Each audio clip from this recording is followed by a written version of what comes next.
नमस्कार, मैं शंभुनाथ गुप्ता और आपने देखना शुरू कर दिया है न्यूज़ ऑफ नेशन। अगर हम देश की बात आपको बताएं तो बीमारियां बहुत तेज़ी से फैलती जा रही हैं। मंदिरों से ज़्यादा अब अस्पतालों में भीड़ लगने शुरू हो गए हैं और आज आपकी सेहत की चिंता है।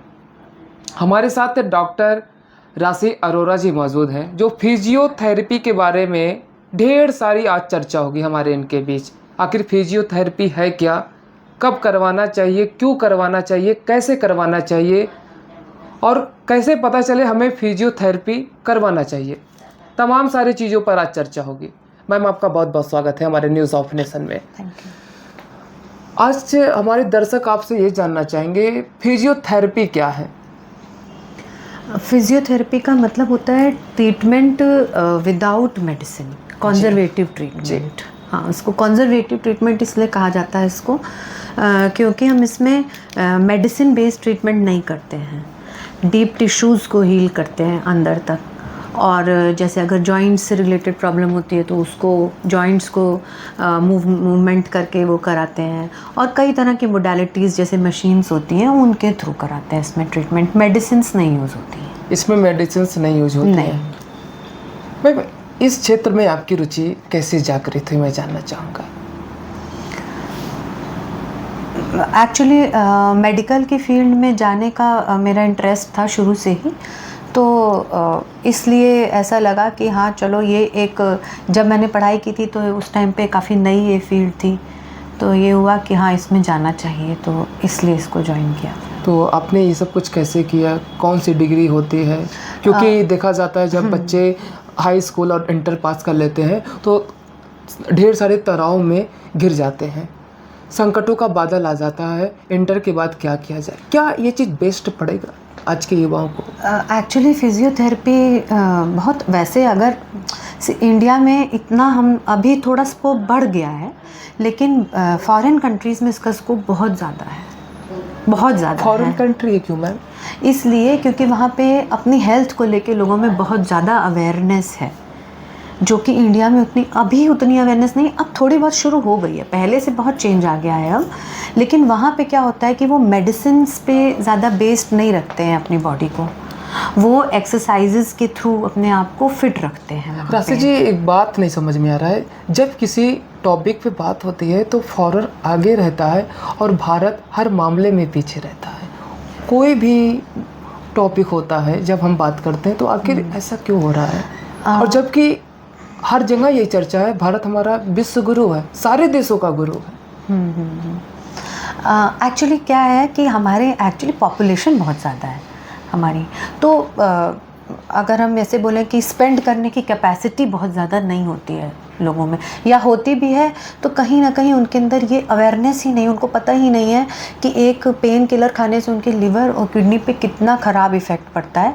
तो उस वजह से भी वो प्रिफ़र करते हैं कि ठीक है, नॉर्मली जाएंगे, फिजिशियन को कंसल्ट कर लेंगे और एक पेन किलर खा लेंगे, हम ठीक हो जाएंगे। लॉन्ग टर्म में उनके अंदर क्या उसका इफ़ेक्ट आएगा, शायद अगर उनको बता भी दिया जाए तो इग्नोरेंस है जी, अपने बॉडी को लेके, इग्नोरेंस भी है लोगों में। अगर इसको अवेयरनेस, शायद हमारी मेडिकल फ्रेटर्निटी ही इसमें अवेयरनेस फैला सकती है, क्योंकि पॉपुलेशन भी ज़्यादा है, जैसा मैंने आपको पहले भी बताया, तो उसकी वजह से भी कहीं ना कहीं ये होता है कि लोग चाहते हैं इजी ट्रीटमेंट हमको मिले। जी जी, इजी और बहुत एक्सपेंसिव भी नहीं हो ट्रीटमेंट, तो इस वजह से भी लोग प्रिफ़र करते हैं ये। वो अपनी बॉडी को इग्नोर करते हुए सबसे पहले ये देखते हैं कि हमारा एक्सपेंडिचर कॉस्ट क्या पड़ेगा हमारा। पेन किलर वो काफ़ी सस्ते होते हैं तो वो वही प्रेफर करते हैं लेना।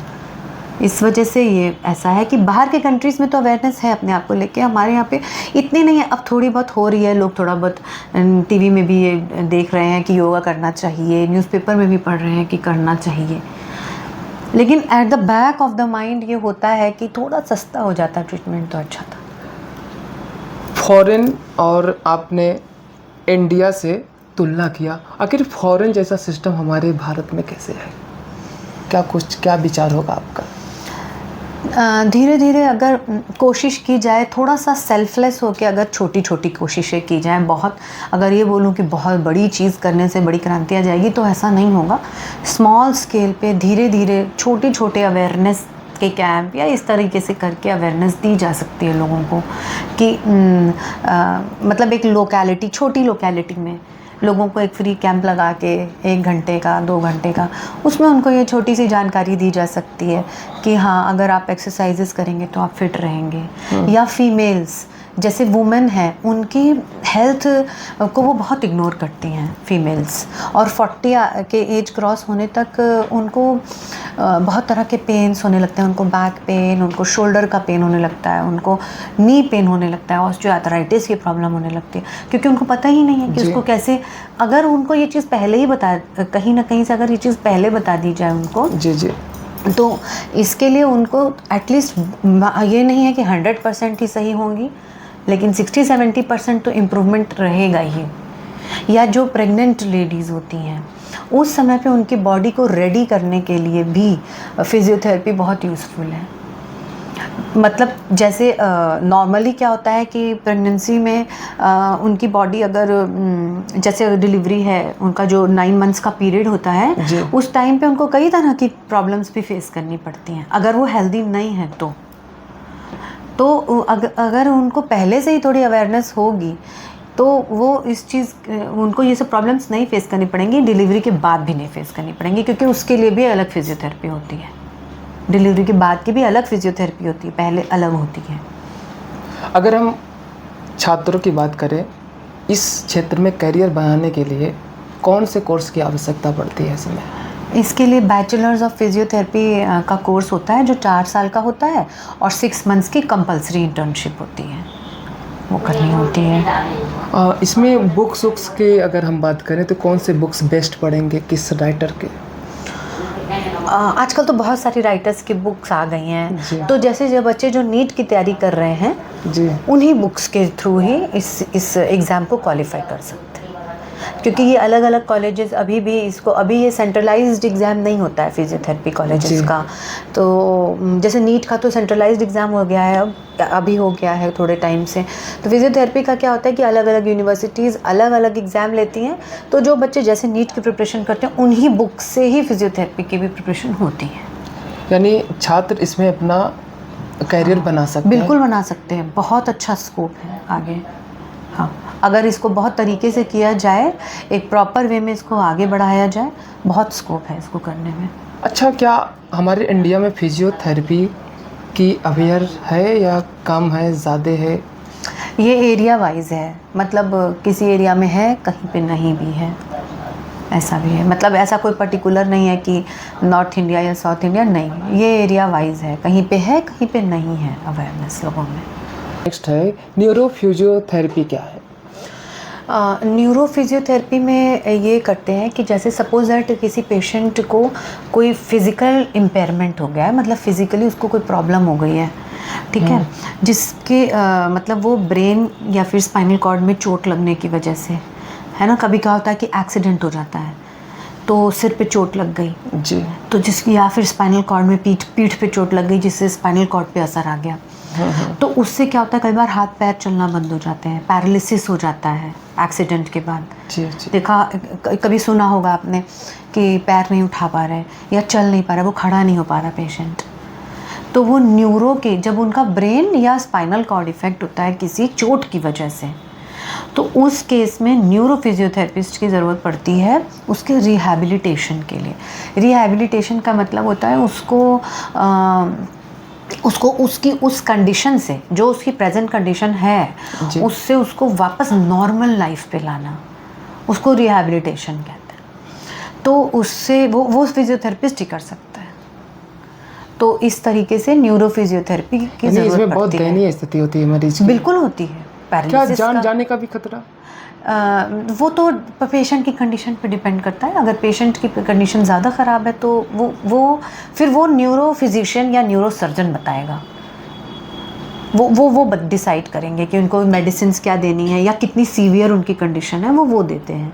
लेकिन जो उनको बैक टू नॉर्मल लाइफ उनको चलाना, उनकी नॉर्मल रूटीन को वापस से रिज्यूम करना, ये न्यूरोफिजियोथेरेपिस्ट का काम होता है। लेकिन ये भी सुनने में आता है जब फिजियोथेरेपी की ज़रूरत होती है मरीज को तो पहले सबसे वो फिजिशियन के पास जाता है, ऐसा क्यों? वो तो नॉर्मल जब जैसे पेन हुआ तो अब तो फिर भी लोग ऑर्थोपेडिक के पास जाते हैं कि ऑर्थोपेडिक हमें डॉक्टर को कंसल्ट करना है। अगर नॉर्मल कहीं और का पेन होता है तो फिजिशियन के पास ही जाते हैं। फिर वो बताते हैं कि हाँ आप फिजियोथेरेपी कराइए, वो थोड़ी बहुत मेडिसिन भी दे देते हैं, प्रिस्क्राइब कर देते हैं और फिर वो फिजियोथेरेपी कराने की सजेशन दे देते हैं पेशेंट को। ऑर्थोपेडिक क्या होता है? ऑर्थोपेडिक में क्या होता है कि जैसे जॉइंट्स पेन है, जैसे घुटने का दर्द है, बहुत कॉमन प्रॉब्लम है ये। शोल्डर का फ्रोजन शोल्डर सुना होगा आपने, या जैसे स्मॉल जॉइंट्स भी कई बार पेन होने लगते हैं, जैसे फिंगर के जॉइंट्स हैं हाथ के, या रिस्ट है कलाई में, ये भी पेन होता है। तो ऑर्थोपेडिक जो फिजियोथेरेपिस्ट होता है जिसने उसमें स्पेशलाइजेशन किया होता है, वो उसको हैंडल करता है। यानी इसमें ज़्यादा दिक्कत नहीं होता मरीज को? नहीं, ऐसी उसमें कोई बहुत मेजर प्रॉब्लम नहीं होती है। जैसे हाँ फ्रैक्चर का केस होता है, तो जब फ्रैक्चर होता है तो वो पेशेंट की हड्डी तो जो नॉर्मली जो ऑर्थोपेडिक सर्जन होते हैं वो उसको प्रॉपर सही जगह पे सेट करके उस पर प्लास्टर कर देते हैं, ठीक है। लेकिन अगर पेशेंट बिल्कुल सीधा ही लेटा रहेगा, घुटना सपोज दैट घुटने का फ्रैक्चर है और पेशेंट एकदम सीधा ही लेटा हुआ है, तो उसका जॉइंट ना उसी पोजीशन में आ जाएगा जी, वो बिल्कुल मूवमेंट नहीं करेगा। तो उसका घुटने का जो फ्लेक्शन है, जो मतलब जॉइंट का मूवमेंट होता है, जो घुटने का एक्चुअल रियल मूवमेंट है, वो चला जाएगा उसका। हड्डी तो जोड़ देगा डॉक्टर सर्जन, लेकिन डॉक्टर थोड़ा बहुत तो वो बता देते हैं सर्जन कि आप अपना पैर चलाइए, जैसा आपने सुना होगा या कहीं देखा भी होगा, वो कहते हैं कि आप अपना पैर चलाइए, उंगलियों को चलाया करिए, ब्लड सर्कुलेशन बढ़ेगा। लेकिन फिजियोथेरेपिस्ट उसका पूरा रेंज में मूवमेंट कराता है।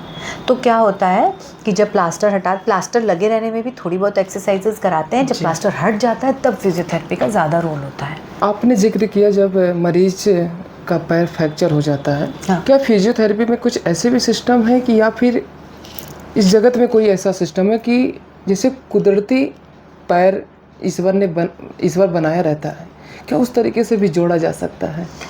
हाँ, जुड़ जाता है, एज पे भी डिपेंड करता है। अगर थोड़ी कम एज होती है तो जॉइंट अच्छे जुड़ते हैं और अच्छी तरह वर्क करते हैं वापस। फिजियोथेरेपिस्ट का बहुत इंपॉर्टेंट रोल है जॉइंट मूवमेंट में, वही उसको पूरा मूवमेंट करा सकते हैं। खुद अगर सोचे कि पेशेंट की, वो बिल्कुल वो कर पाएगा, लेकिन डिफरेंस होता है एक एक्सपर्ट के कराने में और एक नॉर्मली किसी के करने में डिफरेंस होता है। कार्डियो फिजियोथेरेपी क्या है? कार्डियो में क्या होता है, जैसे आईसीयू में पोस्टिंग होती है, आईसीयू हॉस्पिटल्स में कार्डियो फिजियोथेरेपिस्ट की ज़रूरत पड़ती है, जिनके पास जैसे हार्ट की कंडीशन है कोई पेशेंट की, सपोज दैट उनके कई बार क्या होता है कि हार्ट से रिलेटेड उनको इश्यूज़ हैं, जैसे उनका अगर बाई चांस अटैक ही आया है तो उसके बाद क्या होता है, या कई बार क्या होता है कि हार्ट से रिलेटेड और भी तरह के कंडीशंस होती हैं, सिर्फ अटैक नहीं। तो उसमें क्या होता है कि जब पेशेंट बेड पे लेटा हुआ होता है काफ़ी देर तक, तो उसको बेड सोर्स होने का प्रॉब्लम आ जाता है। ये क्या चीज़ है? बेड सोर मतलब होता है कि जो जॉइंट्स हैं हमारी, जैसे हड्डियां हैं, तो हम जब लेटते हैं तो कुछ एक जॉइंट्स पे ज़्यादा जोर पड़ता है हमारे, जब हम एकदम सीधे लेटे रहेंगे तो उन पे क्या होता है कि वो बिल्कुल घाव से बन जाते हैं उसमें। तो एक तो बेड सोर्स ना हो, इसलिए कार्डियो फिजियोथेरेपिस्ट का बहुत इंपॉर्टेंट रोल है आईसीयू में। आईसीयू में सबसे ज़्यादा इंपॉर्टेंट रोल है। दूसरी चीज़ ये होती है उसमें कि जैसे लेटे लेटे क्या होता है, ब्रीदिंग बहुत अच्छी वो नहीं कर पाते हैं। तो जब क्या होता है, वो बहुत अच्छी ब्रीदिंग नहीं कर पाते, सांस बहुत अच्छी तरह नहीं ले पाते हैं, तो काफ़ी ऐसी टेक्निक्स होती हैं जो उनके ऊपर यूज़ करनी पड़ती है जिससे उनकी ब्रीदिंग नॉर्मल हो पाए। अगर ब्रीदिंग नॉर्मल नहीं होगी तो वाइटल्स ही हमारे नॉर्मल नहीं आएंगे। वाइटल्स का मतलब होता है बीपी, उनका हार्ट रेट, उनका पल्स रेट, ये सारी चीज़ें नॉर्मल नहीं आएंगी अगर सांस ऑक्सीजन प्रॉपर नहीं जा रही है। तो आईसीयू में बहुत इंपॉर्टेंट रोल है। अदरवाइज भी जो पेशेंट एडमिट होते हैं हॉस्पिटल में, उनमें भी कार्डियो फिजियोथेरेपिस्ट का बहुत अच्छा रोल होता है। डॉक्टर राशि जी, आप अभी तक कितने मरीजों को आप देख चुके हैं और सबसे डिफ़िकल्ट केस बताइएगा हमें? मैंने पैरालिसिस के बहुत पेशेंट्स देखे हैं। किस टाइप के पैरालिसिस आपने देखा? बिल्कुल जो खड़े नहीं हो पा रहे हैं, उठ नहीं पा रहे हैं और दोनों पैर पैरालाइज्ड हैं या एक पैर एक हाथ पैरालाइज्ड है, उनको जब चलवाया हुआ है तो वो एक बहुत सेटिस्फैक्ट्री वो चीज़ लगती है। तो मरीज वो चीज़ अंदर से बहुत सेटिस्फैक्शन लगता है कि अंदर से एक लगता है कि बहुत एक सेटिस्फैक्शन और एक ग्रेटफुलनेस फील होती है कि ठीक है, मतलब जो ये चीज़ नहीं कर सकता था हमने उसको खड़ा कर दिया, उसको चढ़वा रहे हैं, तो एक बहुत खुशी होती है इस चीज़ की वो अंदर से। इस तरह के बहुत केसेस देखे हैं। लेकिन मैंने भी कुछ केसेस ऐसे देखे हैं कि इंसान रात को जब खाना खा के सो जाता है और सुबह पता चला कि उसका पैर नहीं उठ रहा है। ये मेरी आंखों देखी घटना है। ऐसा क्यों हुआ? रात में तो वो फिट था। ये पेशेंट टू पेशेंट वेरी करता है ये चीज़ कि उनको क्या प्रॉब्लम रही होगी, क्या नहीं, आपने भी सुना होगा ना कि अचानक से पैरालिसिस हो जाते हैं। हाँ, तो वो ब्रेन स्ट्रोक हो जाता है अचानक। आखिर क्यों होता है? बीपी शूट हो जाता है कई बार, ऑल ऑफ अ सडन कोई स्ट्रेसफुल कंडीशन होती है तो उससे all of a sudden BP shoot हो जाता है, या किसी किसी की बॉडी की टेंडेंसी भी होती है बीपी बढ़ जाने की, या हो सकता है कि वो मेडिसिन पे रहे हों बीपी वगैरह की, तो वो स्ट्रोक हो जाता है। स्ट्रोक का मतलब होता है कि वो एक तरह से पैरालिसिस की कंडीशन में चला जाता है ब्रेन। तो वो भी कई तरह का होता है, कई बार वो 24 आवर्स या 36 आवर्स में वो रिकवर भी कर जाता है। राशि मैम, कभी आपके साथ ऐसा भी हुआ कि बहुत बड़ा डिफ़िकल्ट केस आया हो और मैं घबरा गई हूँ? ऐसा केस आपके जीवन में पैरालिसिस के? जब ऐसा कभी लगता है कि किसी केस में किसी की मतलब एक सजेशन की रिक्वायरमेंट है ना, कई बार होता है ऐसा जी। तो डेफिनेटली हम एक दूसरे को कंसल्ट करते हैं आपस में, एक दूसरे को, ऐसा नहीं है। करीब कितने सालों से आप इस क्षेत्र में हैं और क्या आपने देखा इस क्षेत्र में? ऑलमोस्ट 20 इयर्स तो हो गए हैं मेरे को ऑलमोस्ट पास आउट हुए, और केसेस भी बहुत तरह के देखे हैं, बहुत तरह की चीज़ें देखी हैं। शोल्डर के केस बहुत देखे हैं मैंने, शोल्डर के बहुत केस आए मेरे पास, और न्यूरो के भी बहुत देखे हैं। जब मेरा इंटर्नशिप के टाइम में मैंने जीबी पंत हॉस्पिटल से किया है इंटर्नशिप अपना, वो न्यूरो का सुपर स्पेशलिटी हॉस्पिटल, वहाँ पे काफ़ी ऐसे भी न्यूरो के केसेस देखे हैं जो इन जनरल हम नहीं देखते हैं। तो एक्सपोजर तो काफ़ी ये सब रहा है इन चीज़ों का। प्रैक्टिकल कैसे इसका होता है? इसके प्रैक्टिकल में क्या होता है कि जब 3rd ईयर में स्टूडेंट होता है जी। तो ओपीडी पोस्टिंग होने लगती है जी। उन स्टूडेंट्स की, तो उसमें क्या होता है कि ओपीडी में जो रियल एक्चुअली पेशेंट्स आ रहे होते हैं उनके ऊपर ही हमारे जो लेक्चरर्स हैं और जो सीनियर्स हैं वो हमें मूवमेंट्स करके, और बहुत सारे असेसमेंट टेस्ट होते हैं इसमें, वो सब करके वो हमें बताते सिखाते हैं, और फिर वो प्रैक्टिकली हमसे भी करवा के उसमें चेक करते हैं कि हमने वो ठीक किया कि नहीं किया। तो इस तरह से डेली रेगुलर पोस्टिंग होती है। 3rd ईयर और 4th ईयर 2 साल की वो प्रैक्टिस होती है, हमारे कोर्स के ड्यूरेशन में ही होती है। ठीक है मैम, आज बहुत चर्चा हुआ, तो आप दर्शकों आपने देखा स्पेशलिस्ट डॉक्टर राशि अरोरा जो फिजियोथेरेपी की एक अच्छी जानकार हैं, तमाम सारी जानकारियां हमें दी किस तरीके से फिजियोथेरेपी कराना चाहिए मरीज को। मैम आपका बहुत बहुत धन्यवाद कि आपने हमारे दर्शकों को टाइम दिया। हमारी मुलाकात आपसे फिर होगी, तब तक के लिए नमस्कार, जय हिंद, जय भारत।